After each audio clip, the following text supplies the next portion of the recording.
Bien. Entonces, vamos a ver primero cómo están conformados los riñones. Bien. Primero, tenemos dos riñones, uno derecho y uno izquierdo. Bien, la mitad superior de los riñones, ¿dónde está ubicado topográficamente? En los hipocondrios, y la mitad inferior en los flancos. Bien, ¿cuántas caras tiene un riñón? Dos. ¿La anterior cómo es? Convexa. ¿Posterior? Plana. ¿Cuántos polos tiene? Dos. ¿El superior cómo es? Redondo. ¿Y el inferior? Puntiagudo. En el polo superior, ¿cómo se relaciona? Con el lado renal. Muy bien. ¿Cuántos bordes tiene? Dos. ¿Este borde cuál es? Externo. ¿Y el borde interno que encontramos ahí? El iliorenal. Bien, el iliorenal. Esto es una configuración externa. Bien. Y la configuración interna, a ver, vamos a ver acá. Primero, vamos a ver de que el riñón es un órgano retroperitoneal. ¿Qué significa esto? De que no se encuentra revestido por peritoneo visceral, sino que está por detrás del peritoneo parietal. Por ende, va a tener su propia cápsula, que es la cápsula renal, que es la que va a envolver a todo el riñón. Muy bien, que aproximadamente mide como 1 milímetro. Ahora, todo lo que está conformando el riñón va a ser la parénquima renal. Ahora, ¿qué vamos a encontrar en la parénquima renal? Esto de acá, ¿qué es? La corteza renal, donde encontramos a quiénes. Muy bien, ¿cuál es su función? Filtrar la sangre para formar la orina. Muy bien. Luego, encontramos estas estructuras más oscuras de acá. ¿Cuáles son? Pirámides renales, donde encontramos a quiénes. A los túbulos colectores. Muy bien, ¿y cuál es su función? Transportar la orina, muy bien, desde la corteza hacia las cálices menores. Seguimos, entre las pirámides encontramos estas prolongaciones de corteza, ¿cómo se llaman? Columnas renales. Las columnas renales, ¿cuál es su función? Igual que la corteza, muy bien, o sea, también encontramos ahí los corpúsculos renales. Ahora, la unión o el conjunto de las pirámides renales me van a estar formando las médulas renales. Bien, me forman la médula renal. Luego, en cada vértice de las pirámides renales encontramos esta puntita de acá. ¿Cómo se llama? Las papilas renales, que van a drenar la orina en esto. ¿Cómo se llama? Cálices menores, que se juntan para formar ¿qué cosa? Cálices mayores, que se juntan para formar ¿qué cosa? La pelvis renal. Recordemos que la pelvis renal tiene una orientación más o menos horizontal y oblicua, y es uno de los contenidos de ¿qué espacio? Del ilio renal. ¿Bien? Del ilio renal. Perfecto. Muy bien. Ahora algunos datos adicionales. Los túbulos contorneados miden aproximadamente 6 milímetros. Las cálices menores son entre 3 a 5. Y las cálices mayores son entre 2 a 5 por riñón. Muy bien. Ahora, el espacio en el cual se encuentran las cálices tanto mayores como menores y la pelvis renal, todo este espacio se le llama el seno renal. Muy bien, toda esta parte se llama el seno renal. Entonces tengo médula renal conformada por las pirámides, seno renal conformado por las cálices mayores y menores, y la parte inicial de la pelvis renal, y el ilio renal, donde está la pelvis renal propiamente dicha, la arteria y la vena renal. Entonces acá lo estamos viendo, en un corte ya de cadavérico, todo esto la corteza renal. Aquí ves claramente la cápsula renal, las pirámides renales, las cálices menores, cálices mayores, y mira cómo se juntan para formar la pelvis renal. ¿Muy bien? La pelvis renal. Ahí lo estamos viendo. Ahora, esto de acá es lo que has visto, lo que vas a ver en lo que es fisiología y histología, que es el sistema de túbulos que van a transportar la orina desde el corpúsculo renal. Mira, acá está el corpúsculo renal, que se encuentra en la corteza renal y en las columnas renales. Se produce la orina y pasa por el sistema de túbulos que tenemos al túbulo contorneado proximal, al asa de Henle, al túbulo contorneado distal, y finalmente drena en el conducto colector, claro, que va a transportar la orina desde que se forma en la corteza y en las columnas hacia las cálices para su posterior expulsión. Ahora, los riñones pueden presentar algunas anomalías de desarrollo, de posición y en la pelvis renal. En cuanto al desarrollo, podemos encontrar que tenemos un riñón único. ¿Qué significa esto? De que el paciente puede tener una condición que se llama ser monorrenal. ¿Qué significa ser monorreno? Que tiene un solo riñón. Ahora, ¿cómo cree que tener un solo riñón puede condicionar al paciente? ¿Qué pasa con los pacientes que son monorrenos? ¿Qué pasa con el único riñón que tienen?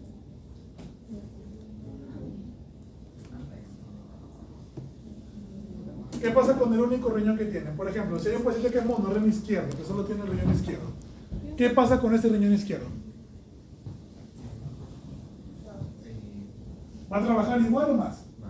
Ya. Por ende, ¿qué condición puede generar ese riñoncito que trabaje más? ¿Va a ser más grande, más pequeño? Va a ser más grande. Muy bien, va a ser más grande. Y va a tener que trabajar el doble. Luego, un riñón atrofiado. El riñón atrofiado estamos viendo acá. Ese es un riñón atrofiado, ese es un riñón atrofiado. O sea que el paciente puede tener una insuficiencia renal. ¿Qué significa esto? De que los pacientes no están produciendo o no están filtrando bien la sangre y están produciendo orina de una forma deficiente. Y finalmente, el riñón en herradura es cuando ambos riñones están conectados. Muy bien, no se han separado embriológicamente. Lo cual también te va a dar como resultado un paciente con los mismos signos y síntomas que un riñón atrofiado. Ahora, en cuanto a anomalías de posición, vamos a ver que cuando nosotros en salud nos referimos a que un órgano o alguna estructura está en una posición ectópica, significa de que está en una posición muy alejada en donde debería estar originalmente. Por ejemplo, si tú ya me mencionaste que los riñones tienen como ubicación topográfica los hipocondrios y los flancos, una posición ectópica de los riñones sería, por ejemplo, que se encuentre en el hipocondrio, perdón, en la fosa ilíaca izquierda, o en el hipogastrio, o en el mesogastrio. Entonces, con eso nos referimos a anomalías de la posición. Y anomalías de la pelvis renal, que haya una ausencia de la pelvis renal, o que la pelvis renal se divida en dos uréteres. ¿Bien? Se divide en dos uréteres. Luego, la topografía ya me la mencionaste. Aproximadamente los riñones van a estar entre la 12ª vértebra dorsal o torácica y entre la segunda vértebra lumbar. Se va a encontrar en relación a las fosas lumbares, que es donde están los músculos cuadrados lumbares, y es un órgano retroperitoneal. Como te mencioné, va a estar detrás del peritoneo. No va a estar en la cavidad peritoneal como el resto de órganos abdominales que ya conocimos. Ahora, en cuanto a las relaciones posteriores y mediales, vamos a encontrar relaciones torácicas, relaciones lumbares y en el espacio pararrenal. Vamos a encontrar que el riñón derecho va a estar en relación al hígado. ¿A qué cara del hígado? ¿A qué cara del hígado está relacionado el riñón derecho? La posterior inferior. ¿A qué lóbulo? Lóbulo derecho. ¿En la parte más anterior o posterior? En la parte más posterior. Muy bien. Luego vamos a ver que también va a estar relacionada con el ángulo hepático del colon. Se va a encontrar por detrás de él. Y también se va a encontrar por detrás de la porción descendente del duodeno, como lo está viendo aquí. Acá está el riñón derecho. Por delante vas a encontrar hacia adelante y hacia el costado al duodeno, la segunda porción. Y hacia adelante y hacia abajo vas a encontrar el ángulo hepático del colon. Y en cuanto al riñón izquierdo, vas a encontrar que en la parte más posterior está relacionado con el vaso y con una pequeña parte de la altura del páncreas, con una parte del colon transverso y con el ángulo esplénico del colon.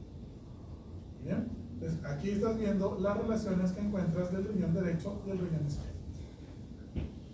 En cuanto al borde medial, vamos a encontrar la porción suprailiar, donde encontramos la vena cava inferior, el pilar izquierdo del diafragma y en la porción infrailiar el uréter. Entiéndase como porción suprailiar toda la porción que se encuentra por arriba del ilio renal, y la porción infrailiar todo lo que encontramos por debajo del ilio renal. Entonces, en el borde medial o interno, por arriba del ilio, encontramos a la vena cava inferior, al pilar izquierdo del diafragma, y en la parte inferior del ilio renal encontramos al uréter. Y en cuanto a las extremidades, en el polo superior encontramos a la glándula suprarrenal, al vaso del fondo gástrico, y en el polo inferior derecho encontramos al ángulo hepático del colon, y en el izquierdo a las asas intestinales. Muy bien, del intestino delgado. Ahora, la irrigación de los riñones, facilísimo. ¿Va a estar a cargo de qué arterias? Las arterias renales, que se originan ¿dónde? De la arteria aorta abdominal. Muy bien. Ahora, si te das cuenta, la arteria renal derecha es más grande que la izquierda, justamente porque la disposición de la arteria aorta abdominal va hacia la izquierda.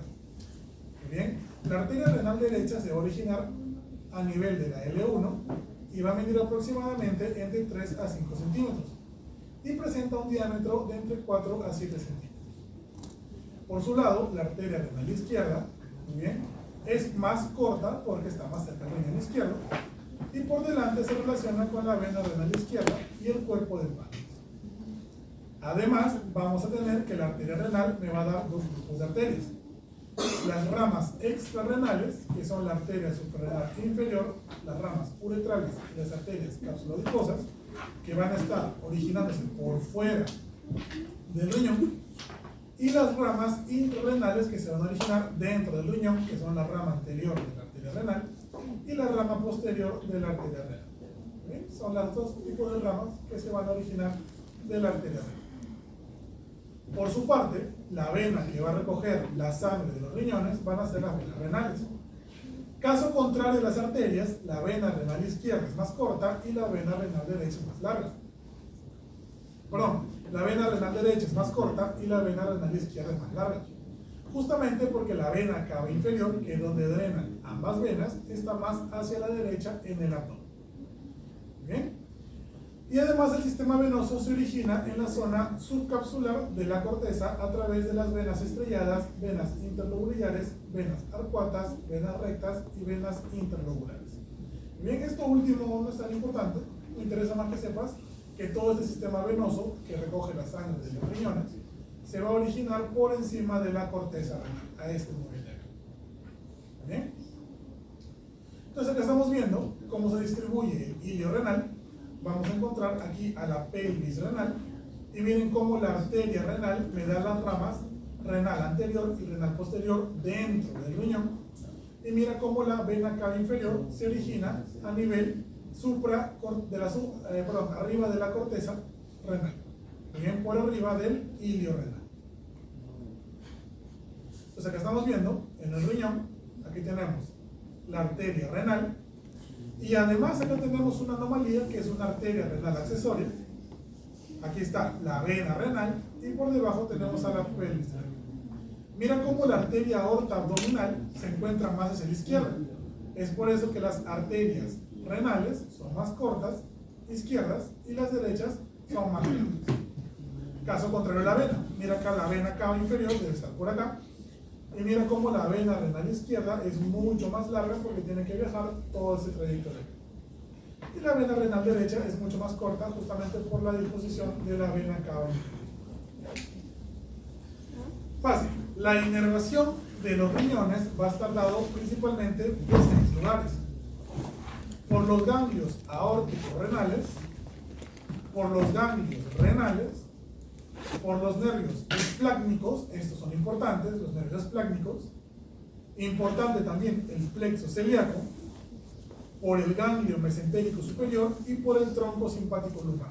De estos 6, la principal inervación viene de los nervios esplácnicos, del plexo celíaco y del tronco simpático lumbar.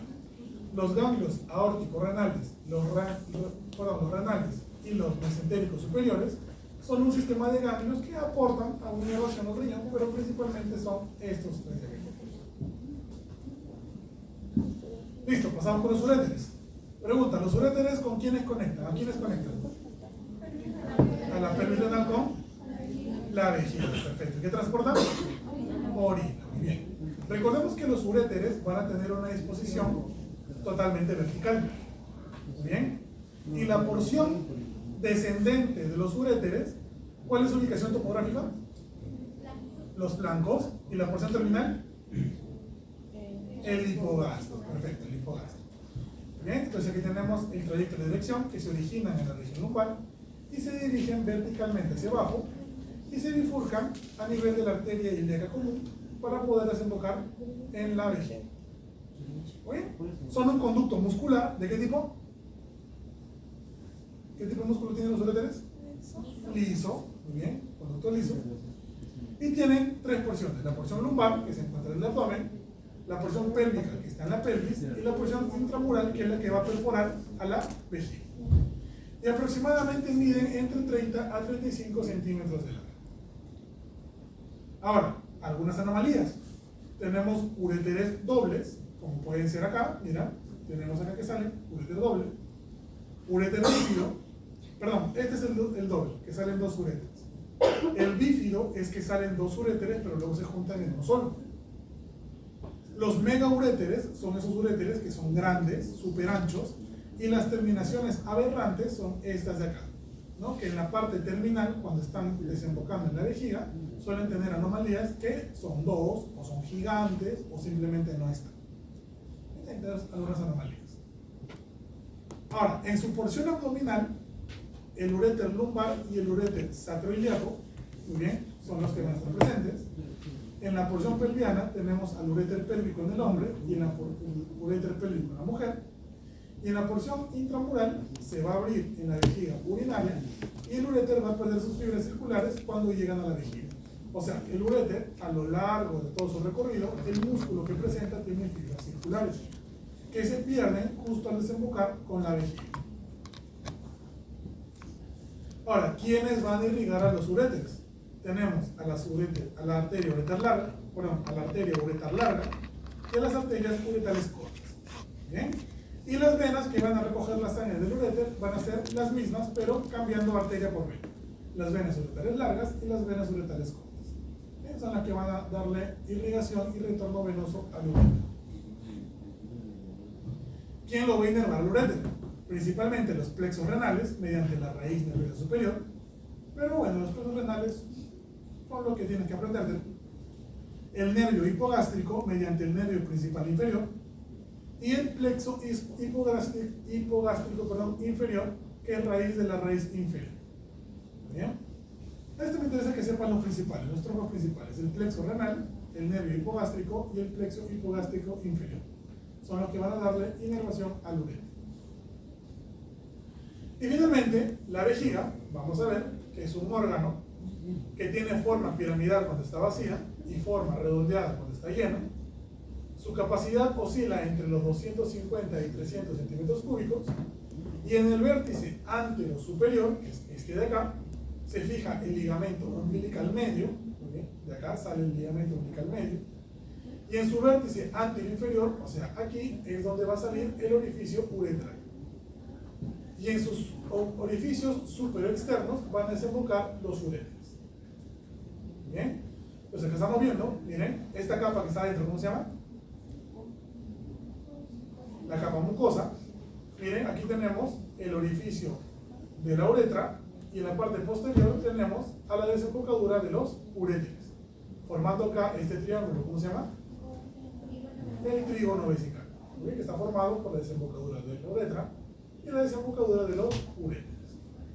Bien, entonces acá estamos viendo lo que vemos en la práctica. Tenemos una capa serosa que está formado por un repliegue de peritoneo parietal, que es lo que va a formar la capita que va a envolver a la vejiga, y la capa muscular, que está formado también por músculo liso, conformado por tres tipos de fibras: la capa superficial por fibras longitudinales, la capa media por fibras circulares, y en la capa profunda también formado por fibras longitudinales.